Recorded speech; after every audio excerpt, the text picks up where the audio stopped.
To open Google Maps on a browser, go to the Google Apps launcher and select the Maps icon. Another method is to enter maps.google.com in the browser's address bar. Let's familiarize ourselves with the different parts and features of Google Maps. At the upper left, we can find the search bar. Let's go to Manila.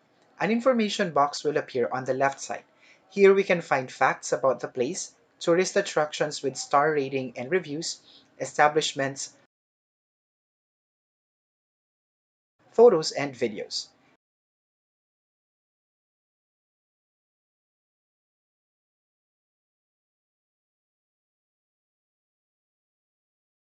Google Maps helps us find the most efficient route from one place to another.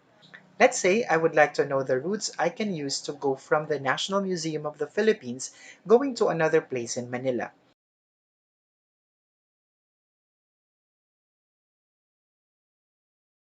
Details as to when its operating hours and what are the peak hours of the museum appear in the information box. If we scroll down, we can see more information like ratings and reviews from its visitors.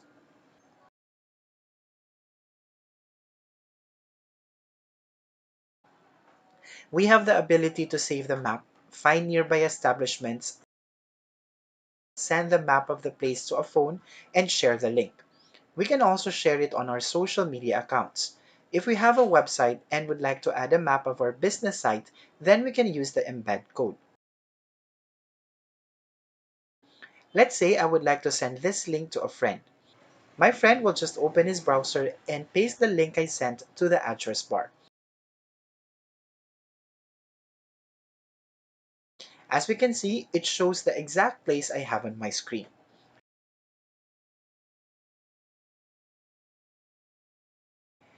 Let's now use the directions feature.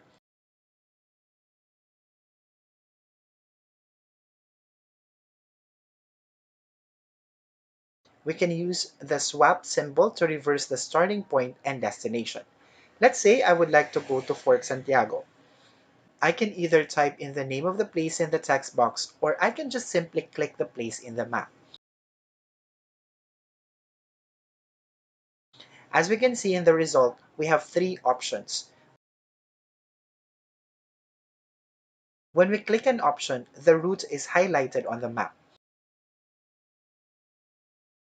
Aside from the directions, the map also calculates the estimated time to travel. In my example, the earliest I will arrive at the destination is option 1. Google Maps computes the duration of the travel based on time that you are going to leave. We can determine how long it will take if we leave at a later time of the day.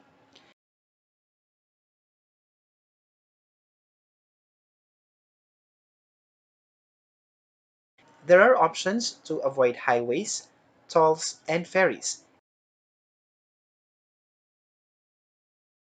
and to change the distance units from kilometers to miles. At the bottom of the screen, we can find and use various Explore options like restaurants, hotels, gas stations, and parking lots. If we select one of them, we will see those kinds of establishments nearby. If we hover our mouse pointer to the business name, the place mark on the map will be emphasized. For more categories, click the More button. We can add new destinations.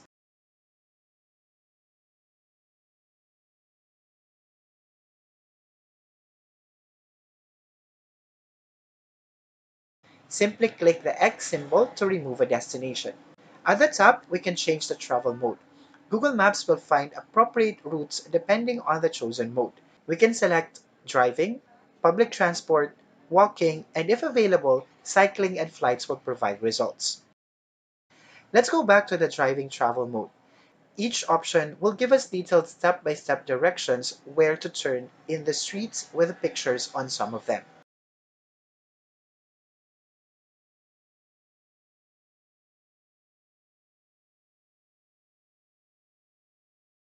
We can send the specific route to the phone. It will open in the Google Maps mobile app. This is how it appears on the phone. We can also add gas stations along the route by selecting its button at the top.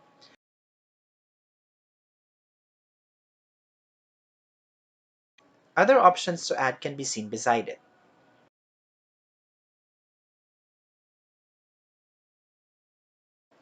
Let's move to the other part of the screen. At the lower left, we can see a thumbnail which can be used to shift the view from the default map to satellite.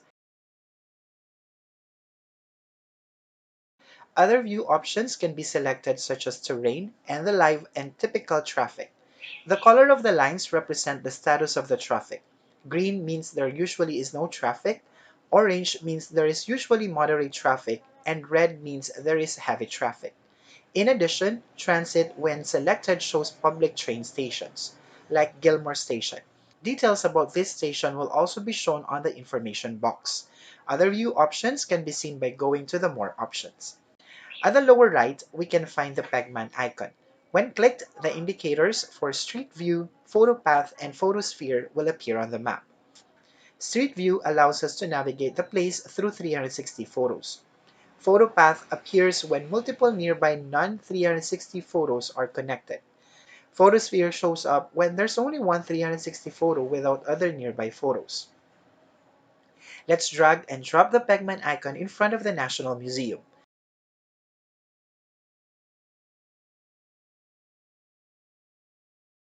We can click the area where we want to go in the street view.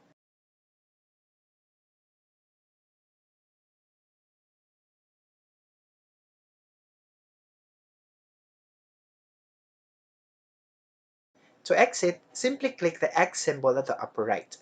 Aside from the Pegman icon to browse Street View images, the Explore to show imagery also appears.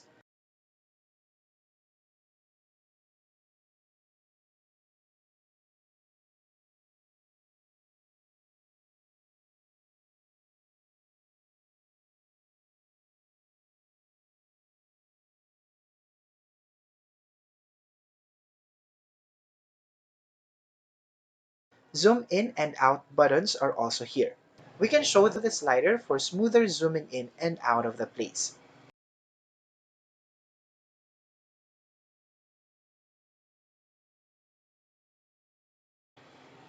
If you want, we can also hide it. The button at the top of the zoom controls lets us go to our current location. If you find this video helpful, please consider liking the video, subscribing to my channel, and leaving your questions, comments, and suggestions. Thank you!